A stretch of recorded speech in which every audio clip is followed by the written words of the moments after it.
The cold bit deep, not the kind that numbed, but the kind that burned. Sergeant Kira Thornwald pressed her back against the splintered wood of the abandoned border station and stared at the piece of shrapnel embedded in her thigh. 3 inches of twisted steel, dark with her own blood, protruding from muscle that had stopped screaming an hour ago and now just throbbed with each heartbeat. She'd already dealt with the abdominal wound, the entry point below her ribs where the blast had punched through her body armor's side plate. The exit wound she couldn't see but could feel hot and wet against the small of her back. Quick clot powder packed into both holes, chemical burn layering on top of the tearing pain until she'd bitten through the sleeve of her uniform to keep from screaming. Now the leg. Kira placed the multi-tool pliers over the flame of the small survival stove. Counted to 20. The metal glowed faint orange in the darkness. Through the shattered window, she could see snow falling in sheets when driving it horizontal across the Alaskan wilderness. Somewhere out there, 8 vehicles carried 24 men toward a death they didn't know was coming. 6 hours. That's all that separated this moment from the convoy rolling out of Fort Richardson. 6 hours that felt like 6 lifetimes. She gripped the pliers. The heat seared through her glove, but the cold had already stolen most of the feeling from her fingers anyway. Better that way. She positioned the jaws around the shrapnel, took 3 controlled breaths the way they'd taught her at BUD/S, and pulled. The world went white, not metaphorically, actual white, pure sensory overload that wiped out vision, thought, everything except the single point of agony in her leg. She heard someone screaming and realized distantly that it was her own voice, harsh and animal, echoing off the walls of the empty cabin. The shrapnel came free. 3 inches became 4, became 5. Longer than she'd thought, the wound deeper. Blood followed, hot and immediate, soaking through her pant leg. She dropped the metal fragment and grabbed the last quick clot packet, tearing it with her teeth. The powder hit exposed nerve endings, and the burning started again, worse than before. But she packed it deep and held pressure until her vision cleared enough to see. The tourniquet went on next, wrapped high and tight above the wound, cranked down until her lower leg went pale and mottled. The bleeding slowed, stopped. She'd bought herself maybe 4 hours before tissue damage became permanent. 4 hours to save 24 lives. Kira slumped against the wall and let herself have 30 seconds. Just 30. To feel the cold seeping through the cabin's gaps. To listen to the wind howl. To acknowledge that her body was shutting down piece by piece, and there was nothing romantic or heroic about bleeding out alone in the Alaskan wilderness at 29 years old. 30 seconds. Then she opened her eyes and looked at the laptop screen glowing on the table across the room. That's what had started this. That's what had changed everything. 6 hours earlier, Kira had been sitting in the back of an MRAP, watching Alaska's frozen landscape roll past through the small window. The convoy was routine. 8 vehicles moving medical supplies and equipment from Fort Richardson to the remote outpost at Fort Greely. 50 miles through wilderness that made you respect just how big and empty Alaska really was. She'd volunteered for it, needed the hours needed to stay sharp. Being a Navy SEAL attached to an Army logistics unit wasn't exactly high speed, but it kept her in the field, kept her away from the questions that came with being one of 3 women to ever pin on the trident, kept her moving forward instead of looking back at all the reasons she'd fought so hard to be here in the first place. Private First Class Emmett Hollis sat across from her, 19 years old and trying not to look nervous. First deployment, first time this far north. First time understanding that combat zones weren't just overseas anymore. Not with Russia right across the Bering Strait, close enough to make everyone remember what the Cold War had felt like. Sergeant Thornwald, Emmett's voice cracked slightly. He cleared his throat, tried again. Is it always this quiet? Kira looked at him, saw herself 5 years ago, saw her brother Garrett 10 years before that, saw every young soldier who'd ever asked a veteran if the fear was normal. Yeah, she said, well, it's always quiet, right up until it isn't. The IED detonated 30 seconds later. The world compressed. That's what a blast wave did. It didn't push, it compressed. Squeeze the air out of your lungs and the thoughts out of your head and turn time into something elastic and wrong. Kira felt the MRAP lurch sideways before she heard the explosion. Felt her body slam against the interior wall before the sound arrived, enormous and physical, a pressure that turned her organs inside out. Then fire. The lead vehicle had taken the direct hit. Not just damaged, gone. Turned into component parts scattered across 50 meters of frozen ground. Kira was moving before the ringing in her ears stopped, before conscious thought caught up with training that had been drilled into muscle memory until it became reflex. Out of the MRAP. Boots hitting hard-packed snow, the cold air shocking after the heated interior. Assessment mode. Count the vehicles. 7 still intact. 1 burning. Smoke rising black and oily against the white landscape. The second explosion that came from the ridge. Mortar round. Whoever had planned this knew what they were doing. The IED had stopped the convoy. The mortar was designed to pin them down, create chaos, separate the survivors from any coordinated response. It hit between the third and fourth vehicles, and Kira felt shrapnel sing past her head, close enough to hear it. Master Chief Thaddeus Merrick was already out of his vehicle, moving with the economical grace of a man who'd spent 35 years in special operations. 58 years old, 3 weeks from retirement, and still the most competent person in any crisis. Thornwald, wait for the sweep. She didn't wait. The lead vehicle was burning from the inside out. Through the flames, she could see movement. Someone was still alive in there.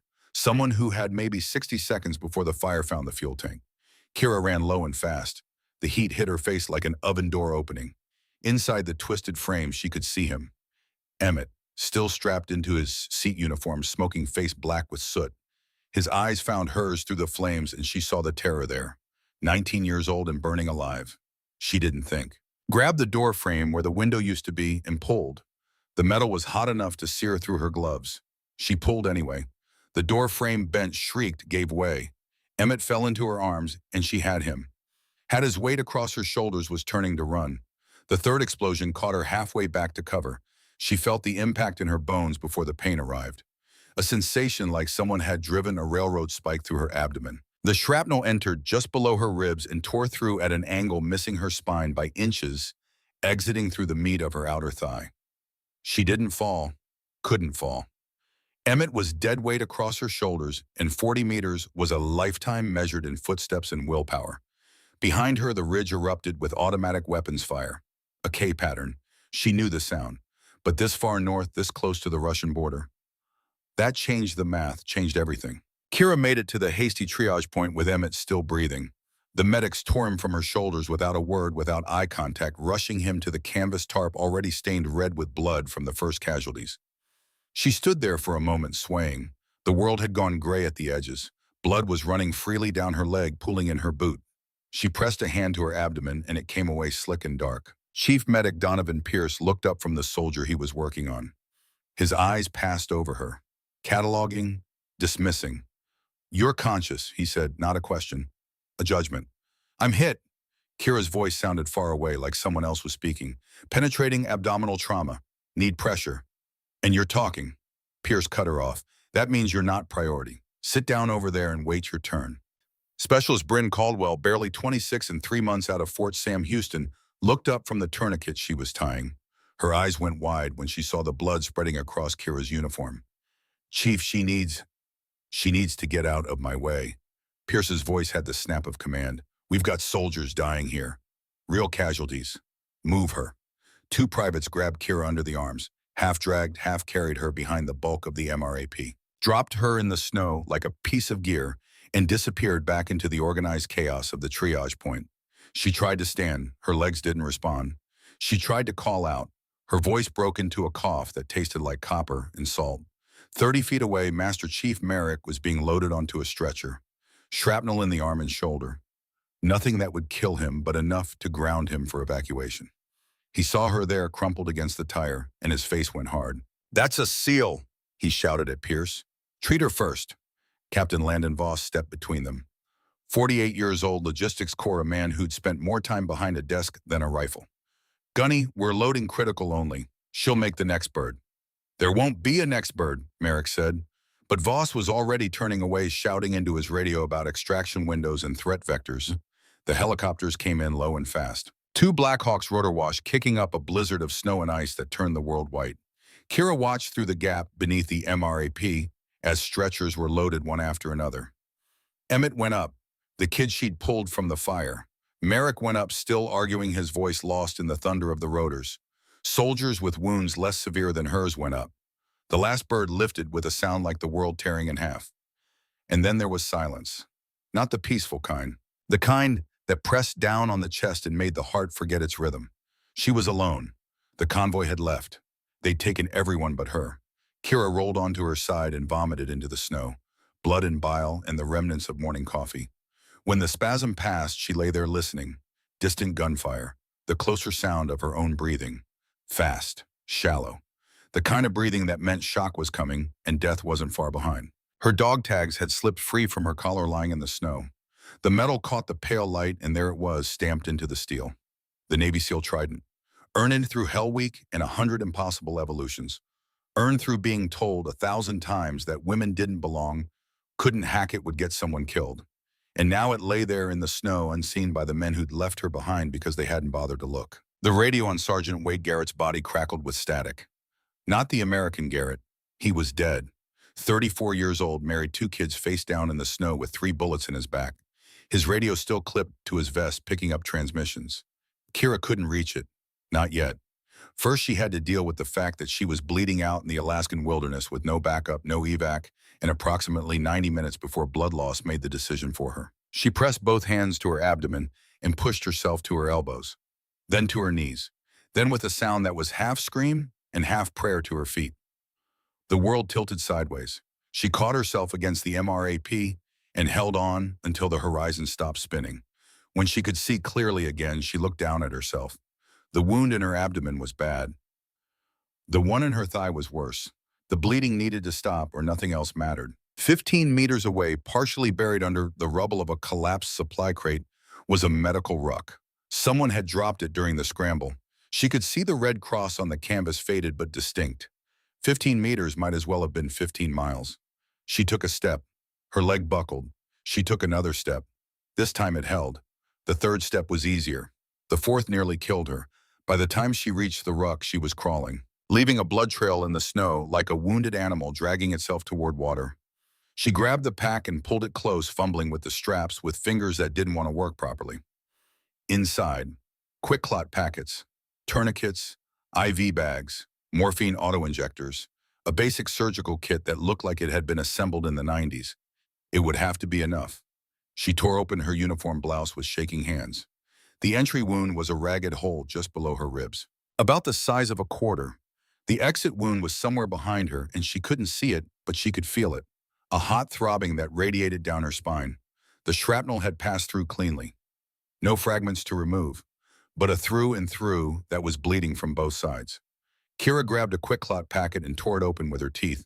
The powder spilled across her hands. She pressed it directly into the wound, packing it as deep as she could with fingers that had started to go numb.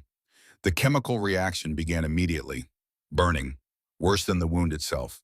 She screamed into her sleeve, biting down on the fabric until her jaw ached. The thigh wound was different. She could see the fragment there. Twisted piece of steel embedded in the meat of her quadriceps. It had to come out. She'd already found Sergeant Garrett's multi-tool. Flipped open the pliers. Held them over the small survival stove she'd managed to light with the last of her coordination. 20 seconds. The metal glowed. And that's where the timeline had caught up with the present. That's where 6 hours ago became now. Became this moment, sitting in an abandoned border station with a leg she could barely feel and an abdomen that felt like it was on fire. Kira leaned her head back against the wall and breathed. In for 4, hold for 4, out for 4. The breathing drill that had gotten her through Hell Week. That had gotten her through every impossible moment since. She was still breathing. That meant she could still fight. The laptop screen glowed accusingly from across the room. She'd found it 20 minutes ago. Found this place, this shelter that shouldn't have been here. An old border patrol station, supposedly abandoned. Except it wasn't abandoned. Someone had been using it recently. There was a generator, fuel, supplies, and a laptop still powered on, connected to a satellite uplink. Kira pushed herself upright, crossed the room in an awkward shuffle walk that sent fresh pains shooting up her leg. Sat down in front of the screen. The laptop wasn't password protected. Or rather, it had been, but whoever used it last had left it logged in. Sloppy. The kind of mistake that got people killed in this business.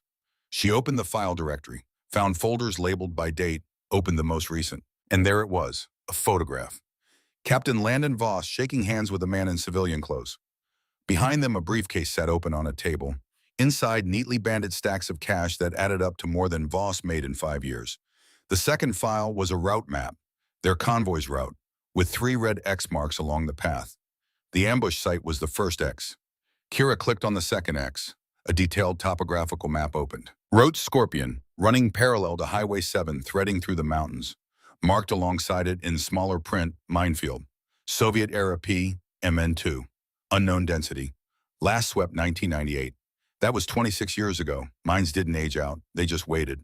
The third file was a ledger, bank transfers, $340,000 wired in 6 installments over 3 months.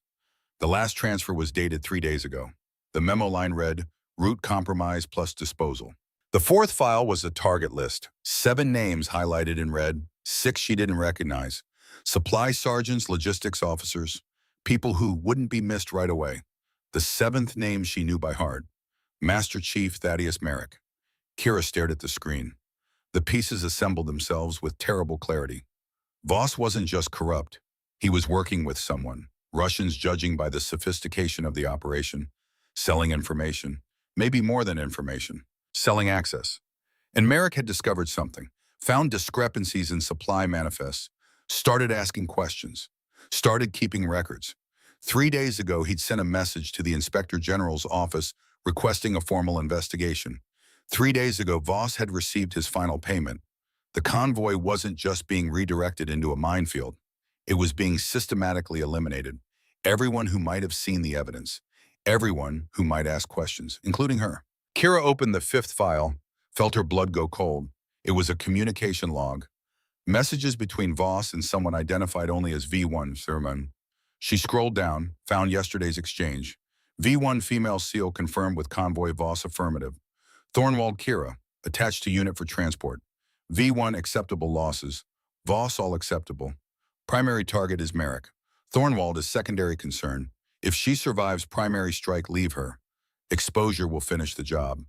V1 understood. Phase 2 proceeds 1,800 hours. Kira checked her watch. 1342 hours. 4 hours and 18 minutes until the convoy reached the minefield. She could activate her emergency beacon. It was in her vest, intact, still functional. She could call for help and be on a helicopter within the hour. Let someone else handle it. Let the proper authorities investigate. But the system was what had left her here. The system was what had put a price on Merrick's head. And the system was what had allowed men like Voss to turn service into profit and loyalty into a commodity. She looked at the laptop screen, then at her hands, covered in her own blood, shaking with cold and shock and blood loss. Then she looked at the small metal pin sitting on the table next to the laptop. She'd taken it from her vest pocket while treating her wounds.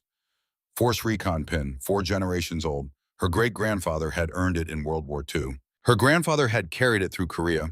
Her father had worn it through the first Gulf War. And Garrett, her brother, had carried it to Iraq in 2003. Garrett, who'd died because some contractor had sold faulty equipment to the highest bidder. Who'd bled out in the desert because the medical supplies that should have been there had been diverted and sold. Garrett, who'd given her this pin the night before he deployed for the last time. She remembered his words. Remembered them exactly, even though it had been 6 years. 4 generations of this family have kept honor. You're the 5th generation now, Kira. Don't let it get dirty. Don't let it mean nothing. She'd promised him. Promised that his death wouldn't be meaningless. That she'd become a SEAL, join the teams, protect the people who needed protecting. And now those people were driving toward a minefield, led by a man who'd sold them out for cash. Kira picked up the pin, felt the weight of it.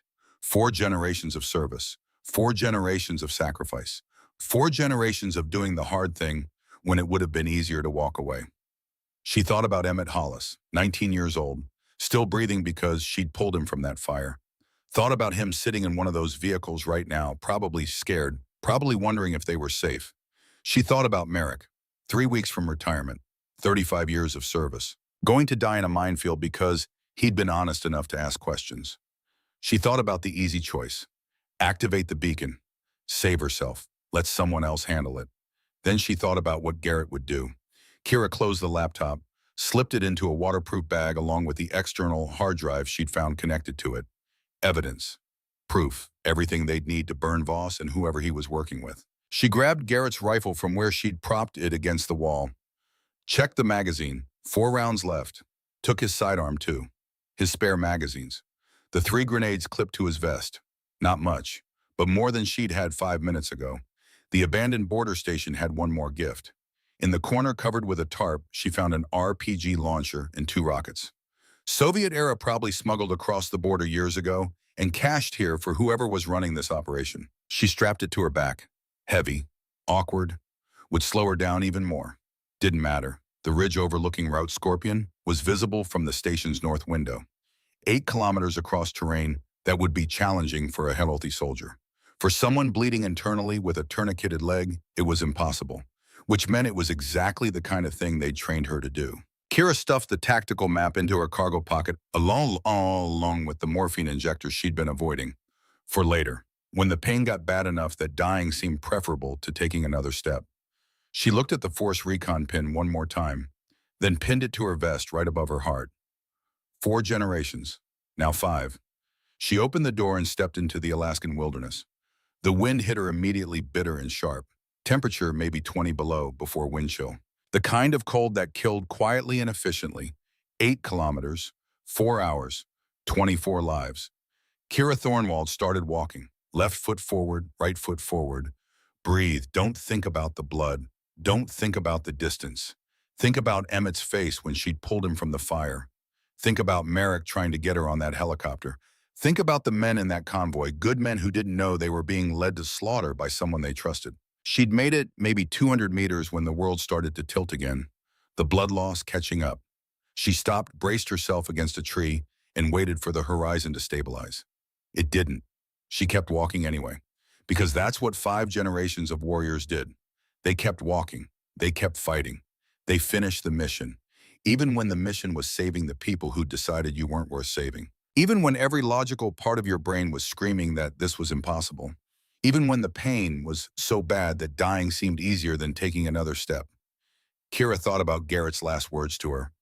Not the ones about the pin, the other ones. The ones he'd said when she told him she was going to try out for BUD/S.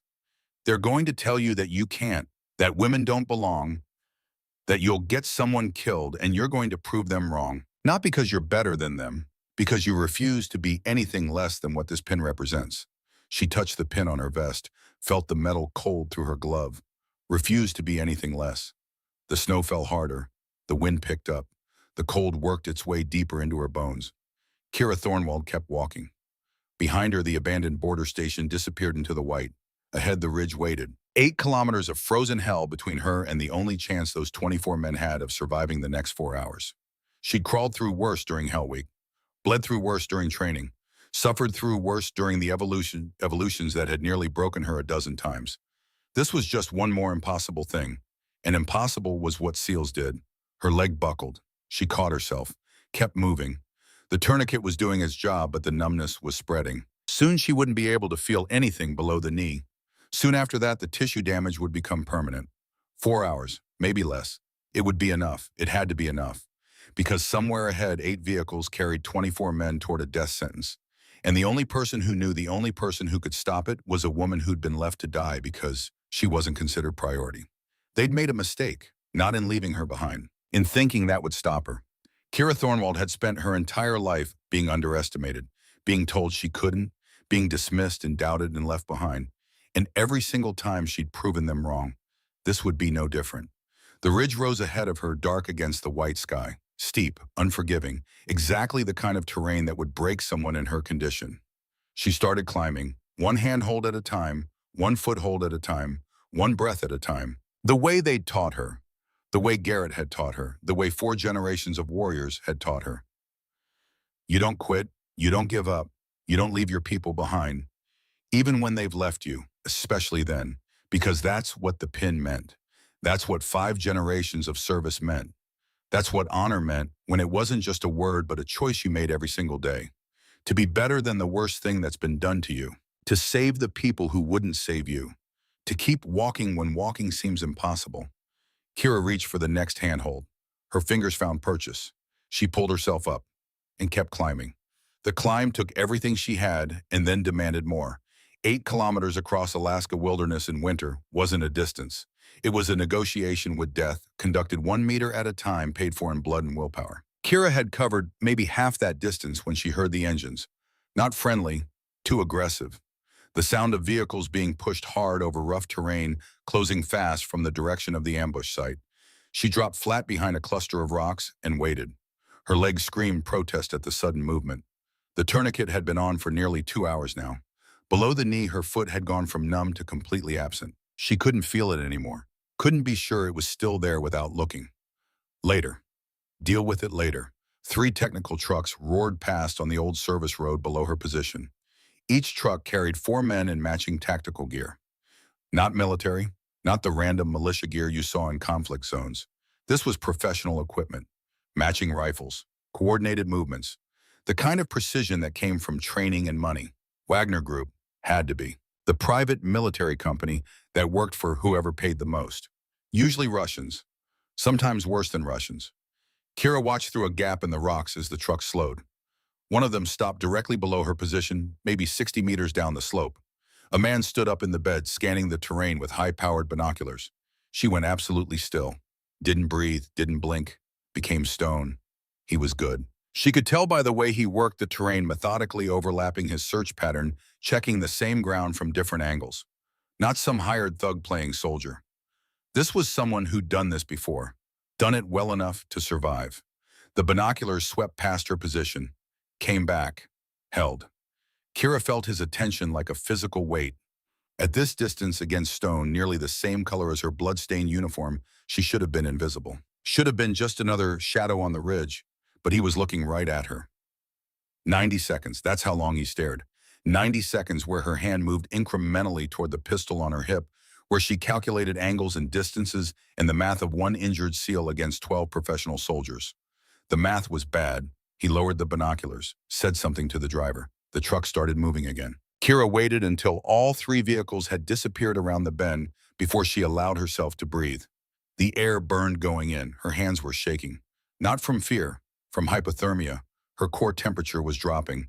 The wounds, the blood loss, the exposure, all of it adding up to a body that was slowly shutting down. She pulled out the tactical map, studied her position versus the convoy's projected route. They'd stopped at the junction, which meant Voss was making his pitch right now. Some story about road conditions or intel reports. Some reason why they needed to take Route Scorpion instead of the highway, and the convoy would follow. Because soldiers followed orders. Because Voss had the rank and the authority, and no one had any reason to doubt him. Except Merrick. The old Master Chief would question it, would push back, would demand to see the intel that justified the deviation. Kira checked her watch. 15:23 hours. 2 hours and 37 minutes until the convoy reached the minefield if they took Scorpion. Less if Voss pushed them to make up time. She started climbing again. The ridge was steeper here, loose scree that gave way under her boots and sent her sliding backward every third step. Her hands were raw inside her gloves. Her leg was a constant scream that she'd learned to tune out the way you learn to tune out tinnitus. Pain was just information. Your body telling you where the limits were. The question was what you did with that information. Kira kept climbing. 20 minutes later, she reached the crest of the ridge, collapsed behind a windbreak of rocks, and allowed herself 2 minutes. Just 2. To drink from the canteen she'd filled at the border station. To check the wounds that she could reach. To acknowledge that she'd made it this far and still had maybe another kilometer to the overlook position. The laptop was still secure in its waterproof bag. The RPG was still strapped to her back, impossibly heavy, but intact. The rifle had 4 rounds. The pistol had a full magazine plus 1 spare. Not much of an arsenal, but she'd trained to operate with less. The wind had picked up. Full blizzard conditions now. Visibility maybe 30 meters in the open. The kind of weather that grounded helicopters and turned soldiers into casualties. But it also provided cover, made heat signatures harder to track, made Wagner's thermal scopes less effective. She could work with it. Kira pushed herself upright and kept moving. The overlook was close now. She could see it on the map, a natural rock formation that would give her direct line of sight into the valley where Route Scorpion ran. 15 more minutes of brutal movement, crawling over ice, pulling herself up rock faces with arms that barely responded, ignoring the voice in her head that kept suggesting she could just stop, just rest, just close her eyes for a moment, because she knew what that voice was, knew it from survival training, from Hell Week, from every time she'd pushed past the point where her body begged to quit. That voice wasn't reason. It was the brain trying to preserve itself by shutting down. And if she listened to it, she'd never wake up. The overlook position was everything she'd hoped for. A shelf of rock 30 meters long with clear sight lines down into the valley. She could see Route Scorpion from here. Empty road threading through the mountains. Could see where it narrowed into a choke point between 2 ridges. Perfect ambush terrain. Perfect for a minefield. Kira set up behind the rocks and pulled out the rifle. The scope was basic military issue. 4-power magnification. She ranged the valley, 1,800 meters to the road. Extreme range for this weapon system, but doable in these conditions if she could find a stable position. She ranged the junction where the convoy had stopped. 2,000 meters. Too far. Even if she could make the shot, the wind would push the round off target. But she could see them. 8 vehicles in a staggered formation. Men standing between the trucks. Arguments. Discussions. Someone was questioning the route change. Good. That would be Merrick. The old Master Chief knew better than to trust a sudden deviation from established plans. Kira adjusted the scope. Focused on the valley itself, the minefield wouldn't be visible to someone who didn't know what to look for. But she'd been trained in mine recognition, knew the patterns. There, the vegetation was wrong, too uniform, the spacing too regular. And the snow cover was different, slightly raised in places where the ground had been disturbed and never quite settled right. She counted pressure plates. 18, maybe 20, Soviet-era MN2 anti-personnel mines. Step on one and it would take your foot off. Drive over one and it would shred your tires and immobilize your vehicle. Either way, you'd be trapped in the kill zone. Kira scanned the ridgelines, found the first Wagner position on the northern slope. They'd already set up. Heavy machine gun mounted, M2 Browning by the look of it. 50 caliber, the kind of weapon that could punch through light armor and definitely through the thin skin of an MRAP. Second position on the southern slope. Same setup, crossfire pattern, professional work. When the convoy hit the mines, Wagner would open up. Anyone who survived the initial blast would be caught in the killing field. No cover, no escape, just slaughter. Kira pulled out the laptop, opened the communication logs again, scrolled through the messages between Voss and V1, found something she'd missed before. A voice recording. She clicked it, turned the volume down low and held the speaker to her ear. The voice that came through was male, Eastern European accent, Russian but with something else underneath, Chechen maybe, or Georgian. Confirm primary target Merrick. Female SEAL is secondary. If ambush fails to eliminate, weather will finish. Arctic exposure protocol. No survivors. Another voice responded, also Russian accented. But this one Kira recognized immediately. Would have recognized anywhere, because she'd heard it before, 6 years ago. On a grainy video recording that the army had shown her when they'd explained how her brother had died. The voice of the man who'd commanded the insurgent cell that had ambushed Garrett's convoy outside Fallujah in 2003. The man who'd given the order to let the wounded Americans bleed out instead of taking them prisoner. The man who'd personally executed the convoy commander with a shot to the head while Garrett had watched trapped in a burning vehicle. Dmitry Volkov. Kira's hands went cold. Not from the weather, from recognition, from the sudden terrible understanding that this wasn't just a mission anymore. This was personal in a way she'd never imagined. She opened another file on the laptop, found a photo. Wagner Group personnel roster. Scrolled down. There he was. Volkov Dmitry, Commander Wagner Security Solutions Alaska Operations. Same face from the Army briefing. Older now. Harder, but unmistakable. The man who'd killed her brother was here, was part of this operation, was probably sitting in one of those Wagner positions right now, waiting for the convoy to drive into his trap.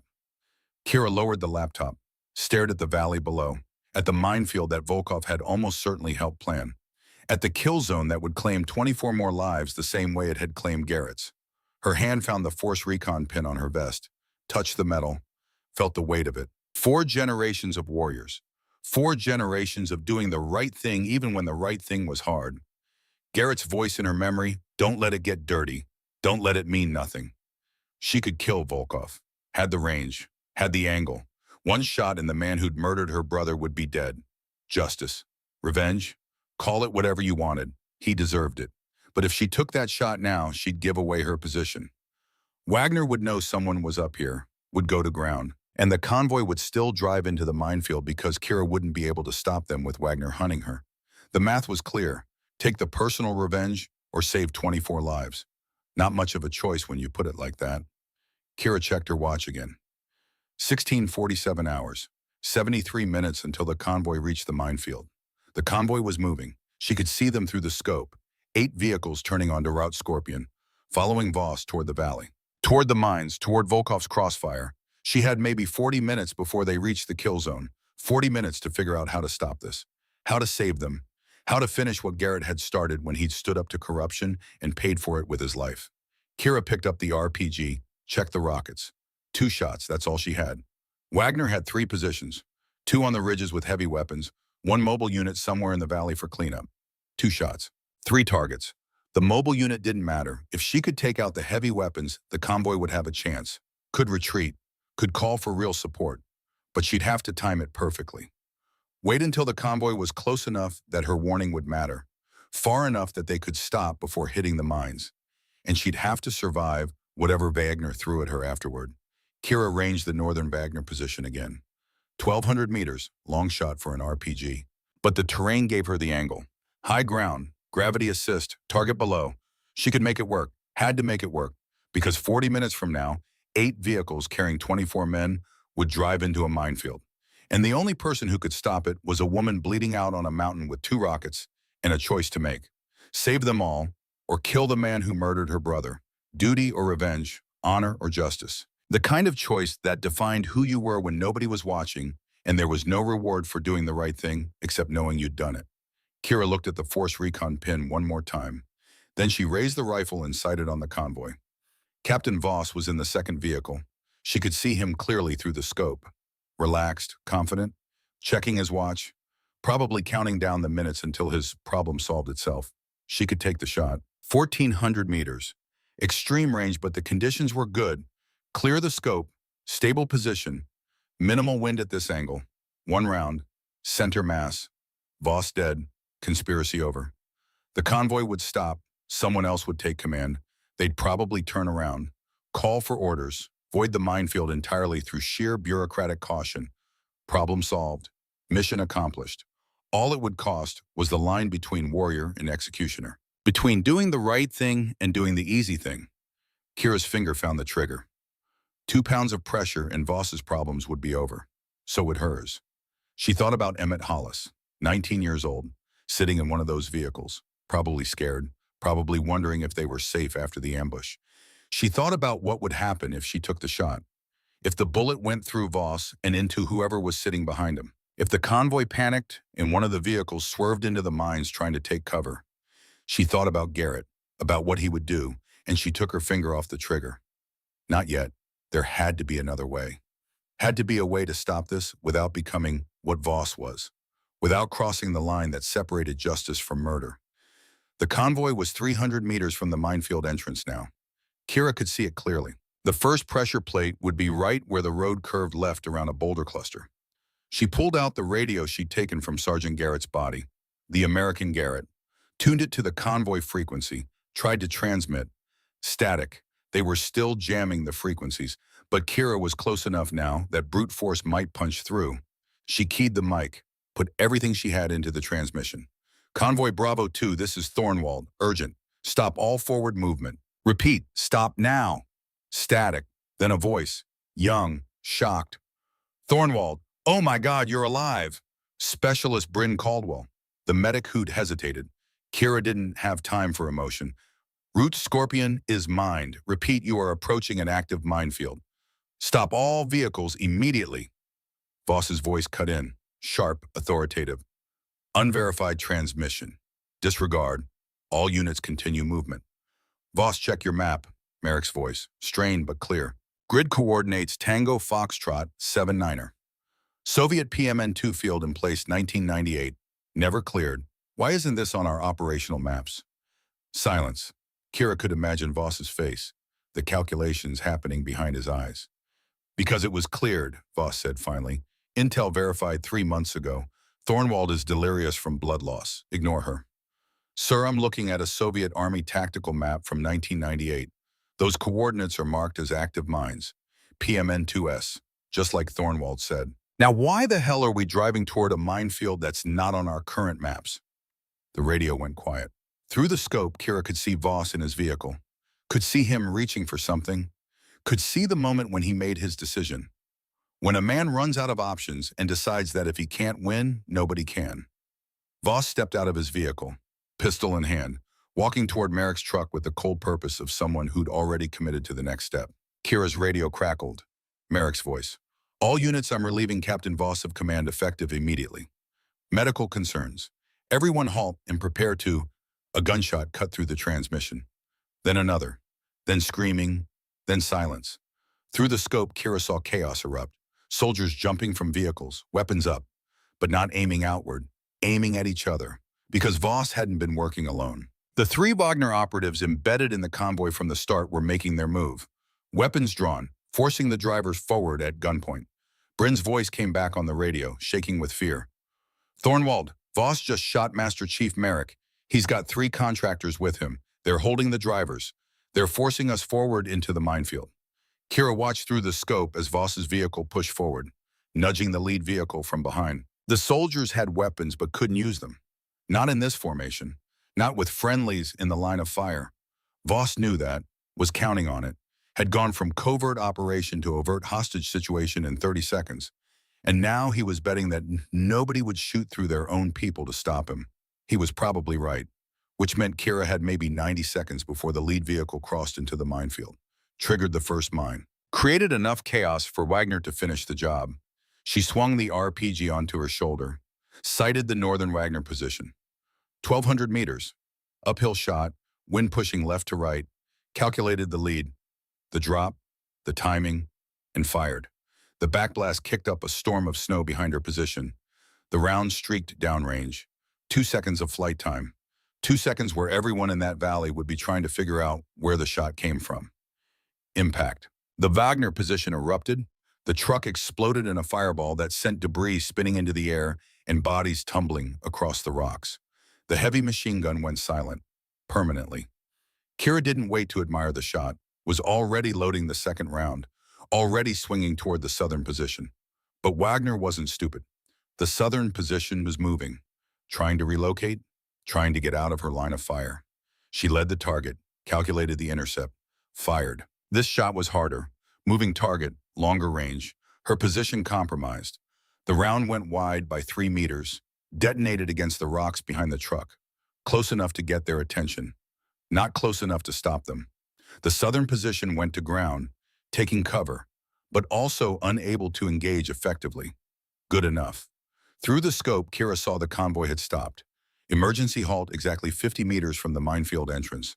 Voss had lost control for the moment. The explosions had given Merrick's order weight, had created just enough doubt. Kira grabbed the radio, keyed the mic. Convoy Bravo 2, this is Thornwald. Do not advance. Repeat minefield directly ahead. Thornwald, Bryn's voice again, desperate. How bad is Merrick? How bad? Shoulder wound. He's alive, but bleeding. Thornwald, what do we do? Voss has a gun on the lead driver. He's going to force us into the mines. Kira zoomed her scope onto Voss's position. Could see him clearly now. Standing beside the lead vehicle, weapon drawn, 2 Wagner contractors with him. The third contractor was in the lead vehicle itself, forcing that driver forward. She ranged the distance, 1,400 meters. Voss would be on the right side, driver on the left. 2 contractors in back. A shot through the passenger window would go through Voss and potentially hit one of the contractors. 2 problems solved with 1 bullet, clean, efficient, murder. Kira's finger found the trigger again. This was different from before. This was active threat, hostile force. Voss had crossed the line from corrupt officer to active combatant the moment he'd pulled the trigger on Merrick. This was a righteous kill, legally defensible, morally justifiable, everything she needed to take the shot without losing herself in the process. Except for one thing. Emmett Hollis was in that convoy, the 19-year-old kid she'd pulled from the fire. He was in one of those vehicles.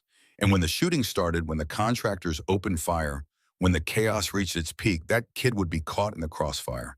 She'd saved him once, carried him 40 meters through hell, and now she was about to create a situation that might get him killed anyway. The math shifted. Killing Voss might save 23 people, but it might also kill one. The one she'd already saved, the one she'd already paid in blood to protect. Kira took her finger off the trigger. Not because Voss deserved mercy, because Emmett deserved better than to be collateral damage in someone else's war. There had to be another way. Had to be a way to save them all, even the ones who didn't deserve saving. Even Voss, who'd sold them out for cash and Russian promises. Because the moment she started choosing who lived and who died based on what they deserved, she became what Voss was. Someone who killed fellow service members to solve a problem. The justification might be better, but the act was the same, and she hadn't spent 6 years earning the trident just to throw it away on a revenge killing, no matter how much that revenge was justified. Kira lowered the rifle, picked up the radio. Bryn, listen to me very carefully. I can see the minefield from here. I can guide you through. Silence. Then through Thornwald, you want us to drive into a minefield. I want you to survive the next 5 minutes. The only way that happens is if you do exactly what I tell you exactly when I tell you. Can you do that? A pause. Voices in the background. Arguments. Someone saying this was insane. Someone else saying they didn't have a choice. Then Bryn came back, voice steadier than before. Okay, we're listening. What do you need? First thing, tell me who's driving the lead vehicle. Private First Class Emmett Hollis. Of course it was. Of course the kid she'd saved was the one in the most danger. Is he listening? He is now. Kira shifted her scope to the lead vehicle. Could see Emmett through the windshield. Young, terrified. Wagner contractor beside him with a gun to his head. Emmett, this is Sergeant Thornwald. Have you ever navigated through a breach lane before? His voice was shaking when it came back. No, Sergeant. That's okay. You're about to learn. I'm going to talk you through this step by step. I need you to trust my instructions and follow them exactly. No hesitation, no second guessing. Can you do that? The contractor beside him said something. Pressed the gun harder against Emmett's temple. Kira watched through the scope, watched the kid's face, saw him make a decision. Yes, Sergeant, I can do this. Good. Now here's what's going to happen. On my mark, you're going to hit the brakes, hard. Emergency stop. The contractor is going to go forward into the dash. That's when you take his weapon. Copy. Copy. Kira sighted on the road ahead, found the first pressure plate, calculated the distance. 15 meters before the mine. Emmett, you've got 15 meters before the first mine. On my mark. 3, 2, 1, mark. Through the scope, she saw the Humvee's brake lights flare. The vehicle stopped hard, just like she'd predicted. The contractor slammed into the dashboard. Emmett moved fast, grabbed for the weapon, got into a struggle. The vehicle rocked with the fight inside. Voss's voice on the radio, screaming, "Keep moving, all vehicles advance now." Kira ignored him. Emmett's status? Got him, Emmett's voice, breathless but triumphant. Weapon secured.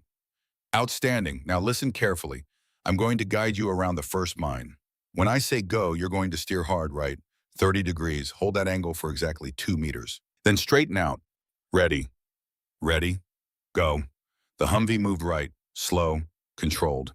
Exactly as she'd instructed. Missed the pressure plate by maybe 18 inches. Close enough that Kira could see the mine through her scope. Partially buried. Waiting for weight that never came. Straighten out. Good. Now stop. You're clear of the first one. Behind the lead vehicle, chaos was erupting in full. Voss was screaming orders that nobody was following. The contractors had their weapons up. But the other soldiers were starting to understand. Starting to realize that their commanding officer was trying to kill them. The math was shifting, and Voss knew it. Kira saw him make the decision. Saw him step toward Emmett's vehicle with his weapon raised. Saw the cold calculation in his eyes. If he couldn't force them into the mines, he'd create enough chaos that someone would drive in trying to escape. He was going to shoot Emmett, going to kill the driver and let the vehicle careen into the minefield, turn the whole convoy into a catastrophe that would be blamed on bad luck and bad intelligence. And nobody would ever know the truth. Kira's radio crackled. Merrick's voice, weak but clear. Thornwald, this is Merrick. I'm still operational. What do you need? The old Master Chief, 58 years old, shot in the shoulder and still in the fight. Gunny, you're supposed to be down. I've been shot before. Takes more than one round to stop me. Give me a target. Kira passed the coordinates for the southern Wagner position. Heard movement over the radio. Merrick was climbing out of his vehicle, getting into position to engage a target that was probably 1,000 meters from his position. The old man was going to get himself killed trying to help. But that's what you did. That's what being a SEAL meant. You helped until you couldn't help anymore. And then you helped some more. The southern Wagner position opened up. Heavy machine gun fire, 50 caliber rounds screaming down into the valley, kicking up geysers of dirt and snow. One round punched through the hood of the fourth vehicle. Another shattered a windshield. The soldiers were scrambling for cover, but there was no cover. Just the road and the mines and the absolute certainty that moving off the road meant death. Kira swung her rifle toward Wagner and fired. 3 quick shots. Suppressive fire. She wasn't trying to hit anything at this range. Just make them keep their heads down. Make them think twice. Buy Emmett another 30 seconds. Through the scope, she saw Merrick fire. 1 shot, precise, calculated. The Wagner machine gun went silent. She saw figures retreating from the southern position, dragging a body with them. The old man had just dropped a Wagner contractor at 1,000 meters with a shoulder wound and a rifle he'd probably never zeroed. Some skills you didn't lose. Some skills stayed in the blood. But Voss was still moving toward Emmett's vehicle, still had his weapon raised, still represented the immediate threat. Kira centered her scope on him. Final chance, take the shot or commit to the harder path.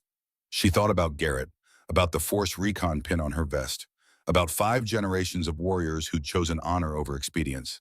And she made her choice. Not the easy one. Never the easy one. Bryn, she said into the radio, I'm going to save all of you, even the ones who don't deserve it, but I need you to trust me. Can you do that? Yes. Then get ready, because we're going to do something impossible. Kira raised the radio to her lips and began talking Emmett through the minefield. Step by step, meter by meter, mine by mine. And in the valley below, 8 vehicles carrying 24 men began the slowest, most careful movement of their lives. Following the voice of a woman they'd left to die. Following her because she was the only chance they had left. Following her into the impossible. Emmett Hollis was 19 years old and had never been more terrified in his life. His knuckles had gone white from gripping the steering wheel. The Wagner contractor lay unconscious beside him, face bloody, from the dashboard impact in Emmett's elbow. That small victory felt meaningless now. 50 meters ahead, invisible beneath the snow, lay a minefield. Between him and obliteration was only a voice on the radio. The voice of a woman who'd been left to die 6 hours ago and somehow was still fighting. Emmett, Kira's transmission cut through the static, calm, steady. You're doing perfect. Left turn coming up. 45 degrees. Hold for 3 meters, then straighten. He turned, slowly, tried not to imagine the mine tearing through the floor, tried not to picture himself, legless and screaming while everyone watched from safe distance. Straighten. Good. Stop right there. He stopped. His heart hammered loud enough to drown the engine. Mine number 2 cleared. Ready for the next one. Emmett keyed the mic with trembling fingers. How many left, Sergeant? Silence, long enough that he knew the answer wasn't good. 16, maybe 18. But we're taking this one step at a time. You trust me. Did he trust her? She'd pulled him from burning wreckage. Had carried him 40 meters while bleeding from wounds that should have killed her. Had crawled across Alaska wilderness to save people who'd abandoned her. Yes, Sergeant, I trust you. Then let's keep moving. Right turn, 30 degrees, 2 meters. Behind Emmett's specialist, Bryn Caldwell followed in the second Humvee. Her instructions were simple. Stay 5 meters back, match Emmett's movements exactly. Turn when he turned. Stop when he stopped. Simple instructions requiring absolute trust. 1 deviation, 1 panic reaction, and she'd hit the mine Emmett had just avoided. Kira guided them through mine 3, then 4. Each time giving precise angles and distances. Each time her voice steady, despite exhaustion, pain, and blood loss that must be catastrophic by now. Through her scope, Kira watched Emmett navigate with a precision that would have impressed his instructors. Scared, yes. She could see it in how he gripped the wheel. But fear kept you sharp. Panic killed. Emmett wasn't panicking. Mine 5 and 10 meters. This one's tight. Right turn 60 degrees, hold for 4 meters, then hard left to center. Ready. Ready. Execute. The Humvee threaded between 2 pressure plates, separated by maybe 6 feet. Close enough that Kira held her breath. Close enough that a single degree of overcorrection would have been fatal. Emmett made the turn perfectly. Straightened exactly when she told him. 6 vehicles through, 2 remaining, halfway done. The southern Wagner position erupted. The heavy machine gun had been silent since Merrick's shot. Kira had assumed they'd withdrawn. Wrong, they'd relocated, set up in a new position. Now they were engaging with everything they had. 50 caliber rounds hammered the convoy. One punched through the 4th vehicle's hood with the sound of a thunderclap. Steam geysered from the radiator. The engine died. Soldiers bailed out, took cover behind the disabled vehicle. But that put them on the minefield's edge. One wrong step while avoiding bullets meant triggering a mine. Kira couldn't guide Emmett and suppress Wagner simultaneously. Not effectively. Not at this range with only 2 rounds left. Merrick, I need fire on that position. Now. The Master Chief's voice came back, strained but determined. On it. Through her scope, she watched him climb onto his vehicle's roof despite the shoulder wound, setting up with the M4, finding his sight picture. 58 years old, shot, operating with a rifle probably not zeroed, and about to engage targets at 1,000 meters like it was routine. Because for him, it was routine. 35 years of doing impossible things had made the impossible normal. One shot. The machine gunner jerked backward. The gun went silent. Merrick fired again. Another Wagner contractor dropped. The position went quiet, permanently. Kira keyed the radio. Gunny outstanding shooting. Just keeping the young people safe. A pause. How's our boy doing? She looked at Emmett's vehicle, still moving, still following instructions. He's going to make it, they all are. Good, that's good. 3/4 through now, mine's 6 through 8 cleared.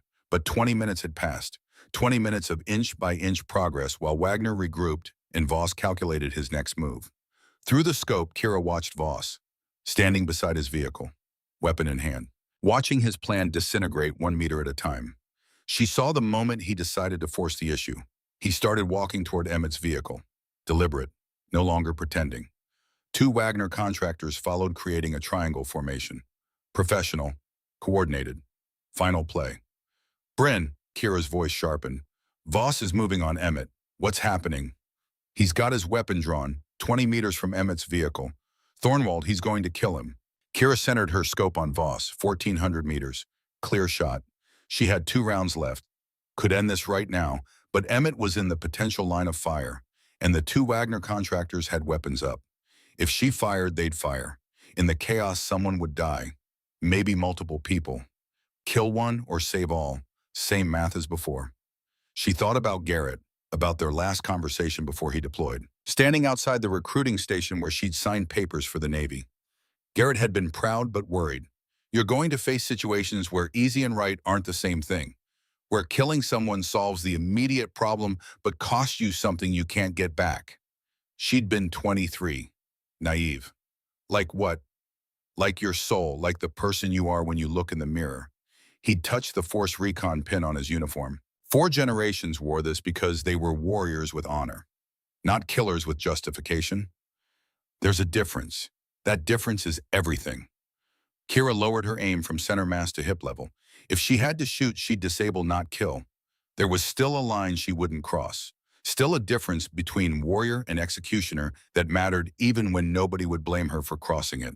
Voss was 10 meters from Emmett's vehicle, raising his weapon. The Wagner contractors spreading to create crossfire. Emmett, Kira said, voice calm despite everything. When I say duck, drop down in your seat as far as you can. Copy. Copy. Kira shifted aim, not to Voss, to the left Wagner contractor whose weapon pointed directly at Emmett's window. 3, 2, 1, duck. She fired. 1,400 meters. Wind left to right. Drop calculated. Leading the target. The round took the contractor in the chest.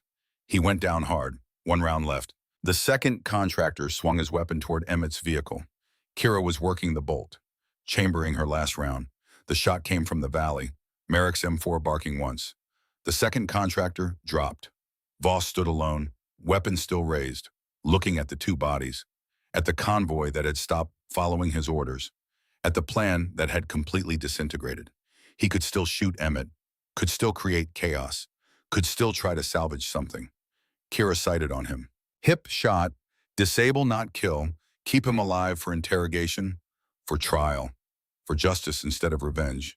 Her finger found the trigger, started to squeeze. Voss lowered his weapon, raised his hands, surrendered, just like that. The fight went out of him. Maybe he realized he was surrounded. Maybe he understood that killing Emmett wouldn't save him. Maybe he just got tired. Didn't matter why. He was done. Kira lowered her rifle, keyed the radio. Bryn, secure Voss, Wagner contractors too. Anyone still breathing? On it. Through the scope, she watched soldiers move in. Disarm Voss, flex cuff him, put him face down in the snow. Professional. By the book. The way it should have been from the start. But something was wrong. Kira panned her scope across the southern Wagner position, counted bodies, 3 contractors down. But Wagner had deployed 4-man teams. One was missing. She scanned the ridgeline, found movement. One figure loading equipment into the last Wagner truck. Larger than the others, moving with the deliberate pace of a man who'd done this 1,000 times. She zoomed in, saw his face clearly. Dmitry Volkov, the man who'd commanded the insurgent cell that ambushed Garrett's convoy in 2003, who'd given the order to let wounded Americans bleed out, who'd watched Garrett die slowly from wounds that should have been survivable because the medical supplies had been stolen by corrupt contractors like Voss. Volkov was retreating, about to disappear into the Alaskan wilderness. Kira's last round was chambered. One shot, 1,400 meters.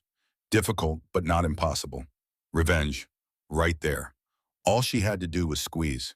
She thought about Garrett's words, about being a warrior with honor, about the Force Recon pin that represented 5 generations of making hard choices. She thought about the convoy below, still navigating the minefield, still needing her guidance. Revenge or duty, personal satisfaction or completing the mission. The choice crystallized with absolute clarity. Kira lowered the rifle, keyed the radio. Merrick, I've got Volkov in sight. Southern Ridge. He's mobile in a Wagner truck. Can you relay to air support? Copy. Marking his position now. Apaches are inbound. ET 6 minutes. Through the scope, Kira watched Volkov climb into the truck. Watched him start the engine. Watched him begin to drive away. And she let him go. Because the mission wasn't killing the man who'd killed her brother. The mission was saving 24 lives. The mission was being the warrior Garrett had believed she could be. Justice, not revenge. Delivered by the system instead of personal vendetta. The way it should be. Emmett, Kira's voice returned to the radio. Tired now, the adrenaline fading. Voss is secured, you're doing perfect. But we've got 10 more mines between you and clear ground. Ready to finish this? Yes, Sergeant. Then let's go home. The next 20 minutes tested every limit Kira had left. Mine after mine, turn after turn. Each instruction had to be perfect. Each movement precise. Her hands were shaking now. Not from fear, from hypothermia working its way into her core. The tourniquet on her leg had been on for over 4 hours. She couldn't feel anything below the knee. Couldn't be certain the foot still existed without looking. The abdominal wound had started bleeding again. Fresh warmth spreading, copper taste in her throat. She was shutting down. System by system. The body making executive decisions about resource allocation that consciousness couldn't override. But she kept talking, kept guiding, kept Emmett moving forward 1 meter at a time. Mine 14, mine 15, mine 16. The last mine was the worst. Pressure plate buried right at the cleared zone's edge. From ground level, it would be invisible. But from her elevated position, she could see the slight depression in snow, the telltale pattern. Emmett, last one, this is tight. Right turn 15 degrees, hold for 1 meter, then straighten. Margin for error is about 6 inches. You can do this. She heard him breathe over the radio, steadying himself.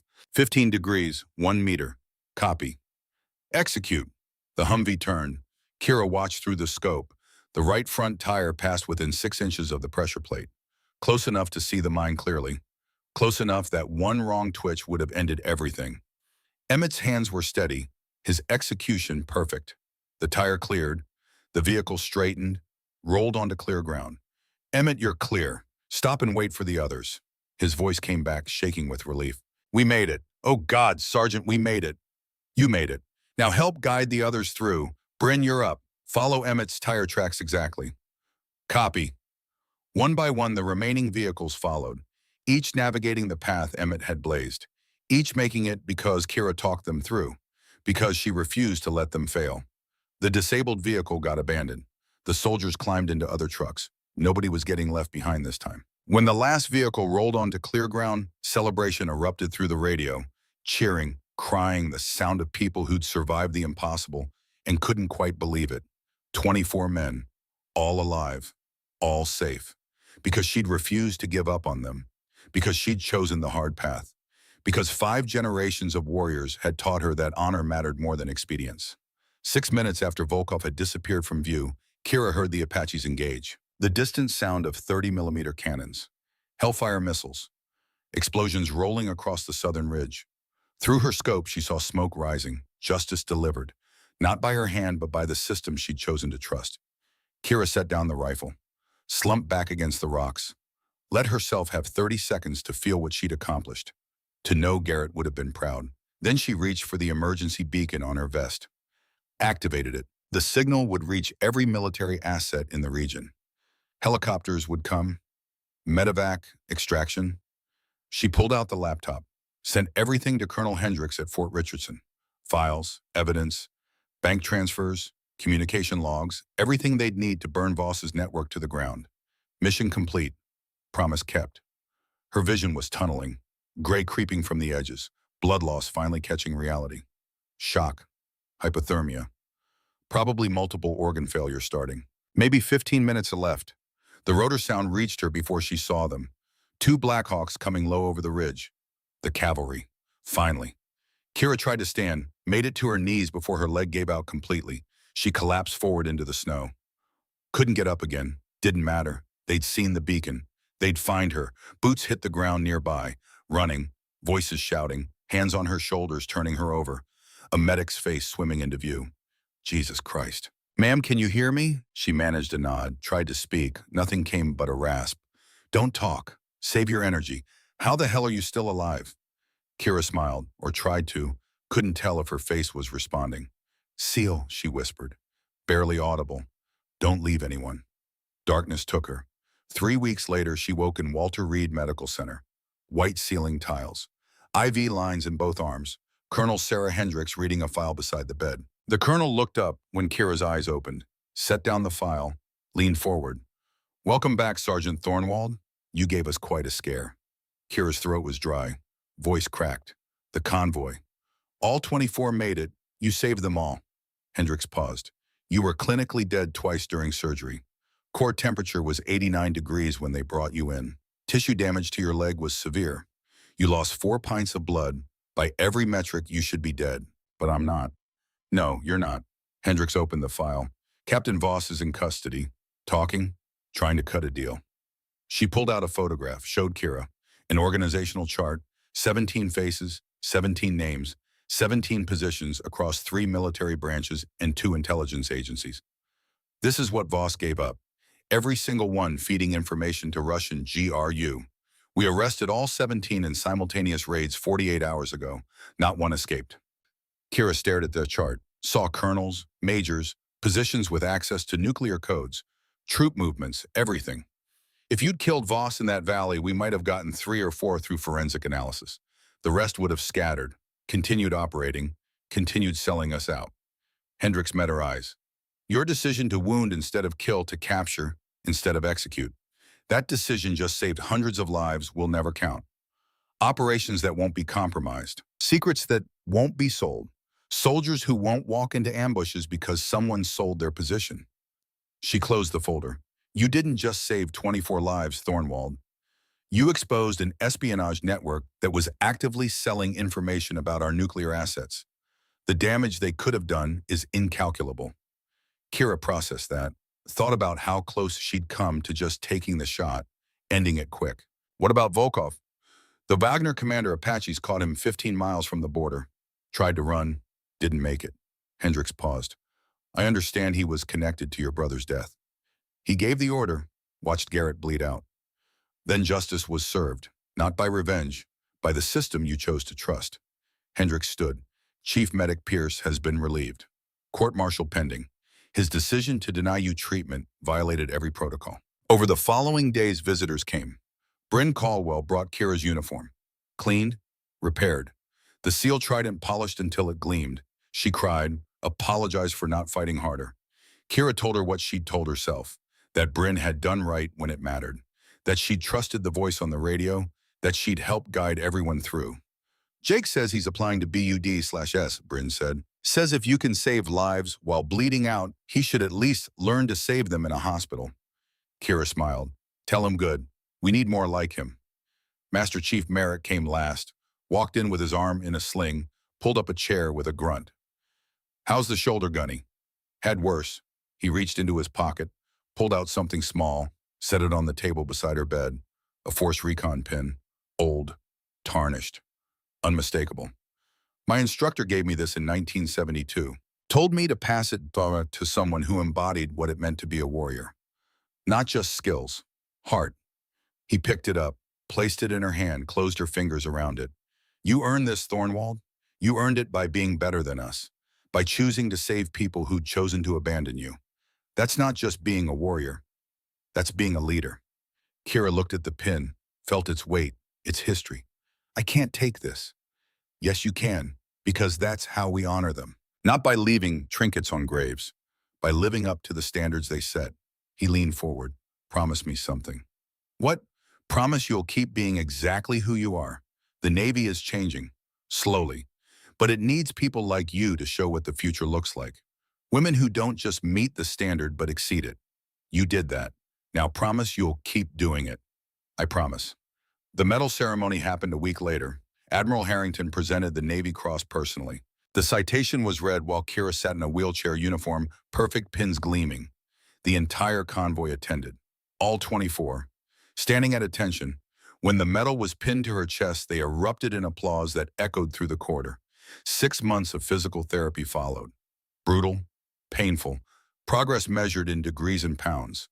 The leg would never be quite right, would always ache in cold weather, would always remind her. But she could walk, run, meet the standards. Return to duty. They made her an instructor at the Naval Special Warfare Center in Coronado, teaching the next generation what it meant to serve, to persist, to never leave anyone behind. On her first day, she stood before BUD/S candidates and told them a story. Not about medals, about being left behind with a choice to make.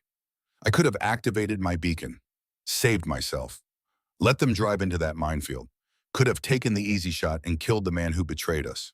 But I chose the hard way, because being a SEAL isn't about surviving, it's about how you live when you choose. She touched the Force Recon pin on her uniform, right beside the trident. This pin represents 5 generations of warriors who chose honor over expedience, who did right when it was hard, who sacrificed for people who didn't deserve it. That's the standard. That's what you're here to uphold. The candidates listened. Some understood, some wouldn't understand until years later, but they'd remember. They'd carry the story. And maybe when their moment came, they'd choose right. After class, Kira walked to the beach. Coronado, where she'd spent countless hours during Hell Week, where she'd proven herself over and over, where she'd earned the right to wear the trident. The surf was cold, relentless, just like she remembered. She stood at the water's edge and looked at the Pacific, thought about Garrett, about the promise she'd made, about 5 generations of warriors who'd worn the pin now resting over her heart.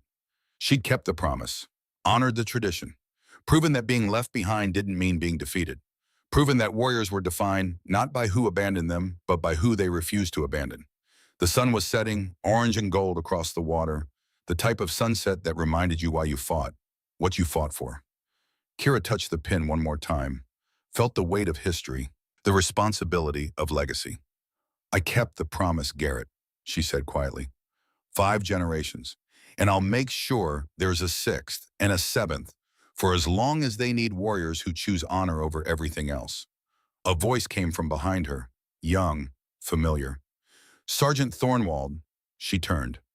Emmett Hollis stood there in PT gear, older than 6 months ago, harder, but still carrying that spark she'd seen in the burning Humvee. Emmett, you made it. Started BUD/S last month. Week 3 tomorrow. He gestured at the surf. About to do my first night evolution? I'm terrified. Kira smiled. Good. Fear keeps you sharp. Panic kills. That's what you told me in the minefield. Still true, she paused. You're going to make it, Emmett. You know how I know. How? Because you already proved you can follow orders when your life depends on it. You can trust your training when everything says run. You can do the impossible when someone believes in you. She touched his shoulder. I believe in you. Garrett would have believed in you. 5 generations of warriors believe in you. Emmett stood straighter. I won't let you down, Sergeant. You already didn't. Now go get wet and cold and miserable. That's what we do. She watched him jog toward the surf, watched him join his boat crew, watched the instructors start screaming, and she smiled. Because this was legacy, not medals or recognition, lives touched, standards set, paths cleared for those who came after. The waves crashed, the wind blew, the sun sank lower. Sergeant Kira Thornwald stood watch over the ocean, the way 5 generations of her family had stood watch over what mattered, the way warriors always had, the way they always would, because some traditions were worth keeping, some standards were worth upholding, some promises were worth dying for, and some people were worth saving, even when they didn't save you first, especially then.